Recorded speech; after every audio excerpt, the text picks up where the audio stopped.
Maru musidi nyatu nanti gana taxu nanti tumani su ifab tugunne ala wurgeniya sidi ga tere na ga tik takana antini sereg mini dullendo dakum maha ndeysan maru musidi ga kenterende gunne ke no nga adi titinge yogo hacce sidaga asogodo yittinge ke batte sidi mengutu kamunga adu ke fonno nga ate allah makin to bana ko fofon tim magalen ka gana danganke ngalla bana ni makin to bana ko kem falle sidi bidol le mengutu nanti minni khabido ke jinto nyanyi sidi no gonde bi ado sidi somonga singirna kawe maganga dono nga sidi tu nanti nantere ke kite wurenga ke no du kallenya kenyan sidi terenke ma wuro ngarono dimma be maru mu kiyenga khanu bitenga jopperono sidi bidol le mengutu ada terende njoppa aga terendo sanu mbana tagman subane sidi ga kentere no nga fonne ari nokko gidengebe nyanno ati ifo murnu kebe ngeni berandu aga ken no nga ad nokko yogo hacce khorenga bakdono nga gelle lato nga khore ke nyaga bak gidin kum meyego akengu njurano nga sidi ger ken hacce nyakhali fonnero sidi sondo me nga sidi ndugu nantenge dono ala unyana nga sorusuru nyin dono nga ala unyana ina yigande kininga ado jimmullu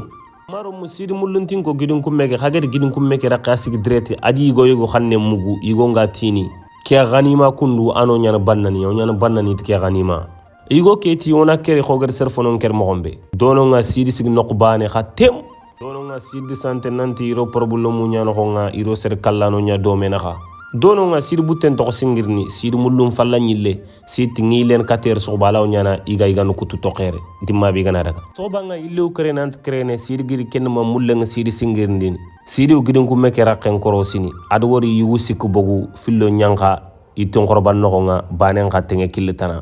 dimma be kun soro sikigala to bak gidin ku meke sidi mutenge gidin ku meke sidi ger kebe wor gidin ku meke no nga sidi kor sakay adni yakhana lemme agano yakhana lemme ke sitin tenga ti sirme nga yakhana lemme ke tanga yakhanne nyimme nyint binnu sapina ya khonga iramu be gaya iboxo boxonto aw koyin nanti yakhanne ke idalli ger ragere dono nga sitin ko yakhanne ke adi yakhanne ke kittemmeme yakhanne ke agiri adi ya khonguni yakhanne ke konunte kem falle yakhanne ke wu ati sidanga ndema nkeni jula muhammad remenya idi ngutu bak dono nga gelu koyu fili wacca at sidanga durkhoto ndema nkisi yakhanne ke yakhanji nga atobbe sidi kitten kamma dono nga sidi sino ndo kannu nyakati sidi makanga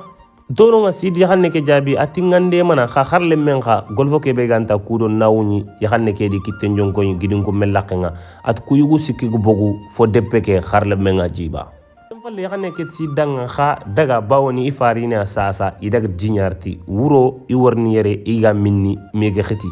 gana min dimma be allah winde manangin kisini ndan kanjo anni ndema kem falle maru mo sitenge gidin ku melaqe nga sidi falfay